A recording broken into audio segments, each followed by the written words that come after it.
দীর্ঘদিন ধরে একের পর এক অসুস্থতায় ভুগছেন মদন মিত্র।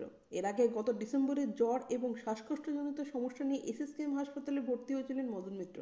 পরে হাসপাতালের বেড থেকে পড়ে গিয়ে কাঁধের হাড় ভেঙেছিল। আর এবার বিধায়কের কোমরের হাড়ে চির ধরল। রিপোর্ট অনুযায়ী সম্প্রতি মদন মিত্রের কোমরের হাড়ে চির ধরেছে। জানা গেছে মেরুদণ্ডের নিচের হাড়ে এই চির ধরেছে। শুধু তাই নয়, মদনের শরীরে হিমোগ্লোবিনের মাত্রাও অনেকটা কমে গেছে বলে জানা গেছে। এই আবহে সব রকম শারীরিক পরীক্ষা করা হয়েছে মদন মিত্রের, তবে আপাতত সেভাবে কোনো উন্নতি হয়নি তার শারীরিক অবস্থা। এর আগে গত ডিসেম্বরে জ্বর এবং শ্বাসকষ্টজনিত সমস্যা নিয়ে এসএসকেএম হাসপাতালে ভর্তি হয়েছিলেন মদনবাবু। তখন থেকে সিসিইউতে রাখা হয়েছিল। সেই সময় নিউমোনিয়ায় ভুগছিলেন মদন। এর মধ্যেই হাসপাতালের বেড থেকে হঠাৎ নিচে পড়ে যান মদন মিত্র। তার জেরে বিধায়কের কাঁধের হাড় ভেঙে যায়। তাই তার কাঁধে অস্ত্রোপচারও করা হয়।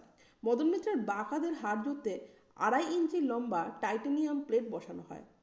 হাতের সেই প্লেটে 10টি স্ক্রু বসানো হয়। এদিকে এরপরে এসএসকেএম হাসপাতালের বিরুদ্ধে চিকিৎসার গাফিলতির অভিযোগে সরব হন মদন মিত্রের পরিবার।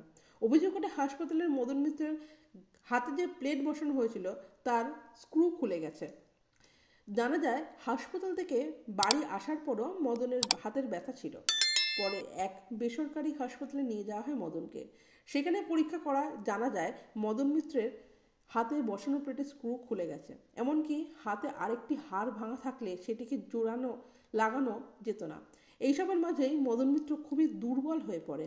জানা গেছে নিউমোনিয়া আক্রান্ত থাকাকালীন অবস্থায় হাসপাতালের বেড থেকে পড়ে যাওয়ার মদনের কোমরের হাড়ে চির ধরেছিল। তবে সেই সময় ধরা পড়েনি এসএসকেএম এর পরীক্ষায়।